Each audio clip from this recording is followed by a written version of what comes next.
adalah Rick Riker, sosok remaja culun bersahaja yang menjadi sosok sentral dalam film kali ini. Ia tak hanya sekedar culun saja, tetapi juga dikisahkan sebagai remaja yang kerap menemui kesialan. Meski terbilang cupu dan santuy, namun seperti remaja puber lainnya, Rick juga memiliki gadis tambatan hatinya yang ada di sana. Adalah Jill Johnson, gadis remaja yang juga menjadi teman sekelas Rick. Namun bedanya, Jill adalah gadis yang cantik dengan tubuh yang indah dan begitu mantap, mudah bergaul dan sangat jauh dari kesan culun layaknya Rick. Hal itulah yang membuat Jill begitu menarik, bahkan ia kini tengah menjalin hubungan spesial dengan remaja populer lainnya yang bernama Lance. Rick juga ternyata memiliki seorang sahabat yang selama ini setia menemaninya. Ia adalah Trey, yang merupakan teman kelas sekaligus sosok yang selama ini selalu mengingatkan Rick agar menjauh dari Jill. Tak seperti biasanya, kali ini rombongan kelas Rick mendatangi salah satu perusahaan kimia bernama Amalgamated. Di perusahaan itulah para rombongan disambut hangat oleh Dr. Strom, kepala bagian penelitian sekaligus juga otak dari semua eksperimen yang telah dilakukan Amalgamated, termasuk diciptakannya laboratorium genetik binatang. Di laboratorium itulah berbagai jenis binatang tercipta melalui eksperimen dari Dr. Strom. Meski sejumlah binatang terkesan aneh dan tak seperti binatang pada umumnya. Keributan juga sempat terjadi antara Rick dan Lance. Namun untungnya aksi mereka berhasil dihentikan oleh paman Lance yang kebetulan juga bekerja di sana. Tak tanggung-tanggung, pria bernama Lau Landers itu ternyata menjabat sebagai pengawas ilmuwan sekaligus CEO dari Amalgamated. Nah, di luar dugaan, Lau ternyata mengetahui cukup baik sosok orang tua dari Rick. Bahkan ia masih mengenali nama keduanya meski telah cukup lama tak bertemu. Dalam obrolannya, Rick mengungkapkan bahwa kedua orang tuanya yaitu Blaine dan Julia Riker telah tiada sejak 9 tahun yang lalu. Kondisi itulah yang akhirnya memaksa Rick untuk tinggal bersama paman dan bibinya sampai saat ini. Tak banyak obrolan yang dibicarakan oleh Rick dan Lau. CEO Amalgamated itu pun kemudian pergi meninggalkan para rombongan di lab. Menyadari pamannya telah pergi, Lance sontak mendorong Rick yang membuat remaja culun itu tersungkur dan mengenai kotoran binatang. Kesialan nampaknya tak berhenti sampai di situ saja. Rick yang mencoba membersihkan pakaiannya dari kotoran ternyata malah menggunakan cairan feronom yang seketika membangkitkan hasrat berkembang biak dari semua binatang yang ada di sana.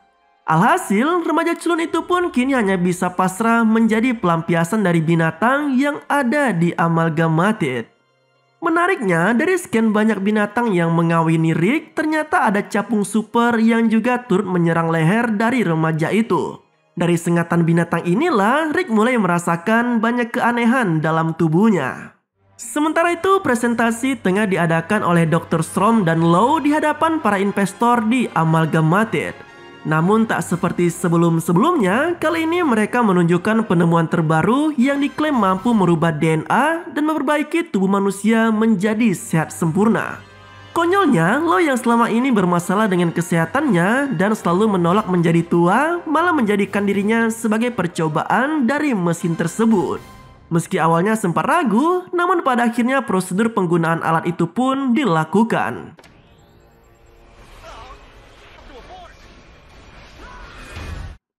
Di luar dugaan, alat yang digadang-gadang bakal memberi kesehatan sempurna pada objeknya ternyata malah tak memberikan sedikit pun perubahan kepada Lau. Alhasil, ia pun hanya menjadi bahan ejekan dari para investor yang ada di sana. Namun, siapa sangka coy, Lau yang terlihat biasa-biasa saja seketika malah mampu menyerap jiwa dari tubuh investornya yang membuat tubuhnya menjadi lebih muda dan sangat segar. Kembali ke Rick, perubahan drastis dalam tubuhnya kini mulai ia rasakan. Mulai dari kekacauan yang ia buat di kampus, merayap pada dinding bangunan, hingga aksi heroiknya dalam menyelamatkan seorang pejalan kaki. Seolah semua berlalu begitu saja dan memberikan pencerahan tentang kekuatan yang baru ia dapatkan. Hal itulah yang membuat Rick kembali pada kenangan lamanya, di mana kala itu mendiang sang ayah pernah berpesan agar Rick bisa menjadi seorang pahlawan. Lamunan tentang masa lalu pun akhirnya terhenti. Setelah perhatian Rick tertuju pada kamar Jill yang notabene merupakan tetangganya sendiri. Tak lama kemudian, gadis itu pun keluar dengan raut wajah yang sangat masam. Karena ternyata Jill dan ibunya baru saja bertengkar cuy. Kini gadis yang tengah galau itu pun lalu pergi dengan dijemput oleh Lance menggunakan mobil mewahnya. Menyadari ia tak selevel dengan Jill, Rick bukannya mundur untuk mencari gadis idaman barunya, ia justru terpicu untuk membeli mobil yang sekiranya layak untuk dibawa kencan dengan Jill. Namun ternyata membeli mobil tidaklah semudah seperti yang dibayangkan sebelumnya. Karena harga mobil yang ada di pasaran jelas sangatlah mahal bagi remaja seperti Rick. Anehnya, pencarian mobil di internet yang dilakukan oleh Rick malah mendapat perhatian dari sosok misterius di luar sana. Adalah Profesor Xavier, sosok yang tiba-tiba melakukan panggilan video dengan Rick melalui perangkat komputernya. Tak hanya membahas tentang kekuatan capung saja, profesor itu juga sempat mendorong Rick untuk berlatih menyempurnakan kekuatannya, termasuk kekuatan untuk terbang. Meski sempat bingung dengan kemunculan panggilan video tadi, namun Rick yang pada dasarnya sangat berambisi untuk membeli mobil akhirnya mencari jalan pintas dengan mengajukan pinjaman di bank. Nah, di salah satu bank, kekecewaan agaknya harus rela ditelan mentah-mentah oleh Rick. Pasalnya, ia yang hanya mahasiswa biasa tanpa penghasilan sama sekali jelas tak mungkin untuk bisa mengajukan pinjaman. Alhasil, ia pun harus mau pulang dengan hasil nihil. Secara mengejutkan, suasana hening di bank tersebut seketika berubah setelah seorang perampok melayangkan tembakan seraya meminta uang dari bank tersebut. Nah, konyolnya di sini, Rick yang mengetahui gelagat perampok itu malah seakan membantunya untuk kabur dari sana. Hal itu semata ia lakukan sebagai wujud kekesalannya karena pinjaman yang ia ajukan ditolak begitu saja. Namun apa yang dilakukan oleh Rick ternyata malah berimbas pada pamannya sendiri. Karena ternyata sang paman harus terluka karena ditembak oleh perampok yang baru saja kabur dari bank. Mirip seperti kisah seseorang. Atas insiden itulah pukulan besar terasa benar-benar telah menjatuhkan mental Rick. Hingga kemudian semangatnya mulai tumbuh setelah ia bertemu dengan Profesor Xavier. Sosok yang sempat muncul melalui panggilan video di internet itu ternyata adalah pendiri dari Xavier School. Sebuah sekolah yang diisi oleh banyak murid dengan bakat yang luar biasa. Sejak saat itulah Rick mulai membuat sendiri kostum superhero-nya dan melakukan serangkaian aksi heroik di seluruh sudut kota. Di sisi lain, ambisi besar untuk bisa hidup abadi mulai tumbuh dari dalam diri Law. Ia yang awalnya hanya ingin tampil muda, kini malah ingin bisa hidup selamanya dan lebih kuat dari sebelumnya. Namun untuk mewujudkannya, Law harus mendapatkan Ceruleum yang secara kebetulan hanya ada di Universitas Empire.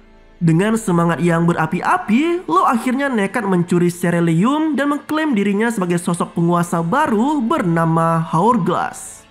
Rick yang mengetahui berita itu pun dengan cepat tiba di tempat tersebut dan mulailah pertarungan antara dua manusia super yang ada di sana. Dan sial bagi Rick, ia yang seharusnya bisa dengan mudah membekuk Hourglass malah terkapar usai terkena serangan dari lawannya itu. Alhasil, Hourglass pun kabur dengan membawa Ceruleum yang diinginkannya. Momen indah juga sempat dirasakan oleh Rick. Ia yang selama ini terus disibukkan dengan menyelamatkan banyak warga sipil, akhirnya mendapat Jill yang tengah dikerumuni oleh sejumlah perampok. Melalui aksi heroiknya, Rick bisa dengan mudah menumbangkan semua perampok yang ada di sana. Dan alhasil, ia pun mendapat ciuman terima kasih oleh gadis idamannya itu.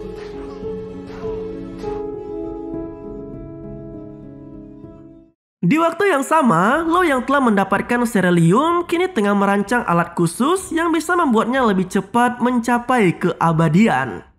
Namun untuk bisa mencapainya, Law membutuhkan setidaknya 47.000 korban yang akan menjadi tumbal baginya. Beralih ke Jill, persiapan untuk makan malam tengah dilakukannya di rumah bibi Rick. Namun undangan yang seharusnya hanya ditujukan untuk Lance ternyata malah turut dihadiri oleh Law yang juga ingin mendampingi keponakannya itu. Nah, dari sinilah Law akhirnya menyadari bahwa ternyata sosok superhero capung yang sempat bertarung dengannya adalah si Rick ini. Hal itu didasarkannya pada bekas luka gores yang ada di lengan remaja tersebut. Malam harinya, momen romantis yang harusnya bisa dimanfaatkan oleh Rick dan Jill terpaksa harus terganggu dengan begitu tidak santuy. Karena tiba-tiba Hourglass datang dan mengacaukan semuanya, termasuk merenggut nyawa bibi Rick. Kematian sang bibi nampaknya telah meruntuhkan semangat Rick untuk menjadi superhero. Terlebih Jill juga ternyata turut kecewa dengan Rick yang selama ini tak mau terus terang mengenai perasaan cintanya. Kondisi itulah yang membuat Rick depresi, seakan tak ada lagi harapan baginya untuk menjadi superhero atau bahkan sekedar menjadi orang baik seperti sebelumnya. Sementara itu di sisi lain, sang paman yang telah pulih dan prihatin dengan kondisi Rick lalu memberi semangat pada keponakannya itu, termasuk memberikan cincin peninggalan ayah Rick. Seolah teringat kembali tentang impian mendiang sang ayah pada Rick, ia pun seketika menemukan lagi semangatnya dan berniat untuk menggagalkan aksi jahat Hourglass. Nah, singkat cerita, kini Rick telah ada di sebuah acara penghargaan, di mana dalam acara tersebut berkumpullah ribuan orang dari berbagai kalangan. Kedatangan Rick semata adalah untuk menemukan si Hourglass, karena ia mengetahui bahwa kerumunan banyak orang seperti inilah yang menjadi target Hourglass untuk menyerap jiwa mereka dan menjadikannya sebagai abadi. Konyolnya, Rick yang tidak tahu sosok asli dari musuhnya itu malah menyerang kawanan biksu yang diyakininya sebagai Hourglass. Hingga kemudian muncullah Hourglass yang sesungguhnya. Pertarungan juga sempat terjadi antara Rick dan Hourglass. Namun itu semua terhenti setelah Jill terkena serangan pisau titanium dari penjahat itu yang sekaligus juga menyerap jiwanya. Menyadari jiwa dari gadis idamannya telah direnggut, Rick lalu mencoba mengembalikan jiwa Jill melalui mesin yang tengah digunakan Hourglass. Kembalinya jiwa Jill nampaknya bukanlah akhir dari pertarungan Rick dan Hourglass. Secara mengejutkan, penjahat tersebut malah melemparkan peledak ke tubuh Rick yang siap menghancurkan superhero capung itu. Dengan mengesankan, Rick yang tak bisa melepas alat peledak tersebut lalu memutuskan untuk mendekat ke arah Hourglass dan membuat ledakan yang menghancurkan musuhnya itu. Ledakan yang timbul ternyata tidak hanya menghancurkan Hourglass dan mesinnya saja, tetapi juga menghempaskan tubuh Jill dan membuatnya melayang jatuh dari atap gedung. Menyadari gadis yang dicintainya tengah terjatuh, Rick tanpa pikir panjang lalu melompat dan meraih tubuh Jill. Konyolnya, Rick yang menyadari bahwa dirinya belum bisa terbang malah kini dibuat repot sendiri karena ia dan Jill akan sama-sama tewas dan jatuh dari ketinggian. Namun, siapa sangka, momen adu mulut yang dilakukan oleh kedua remaja itu ternyata telah merangsang Rick untuk menumbuhkan sayapnya. Dan alhasil mereka pun akhirnya bisa terbang dan selamat dari mautnya.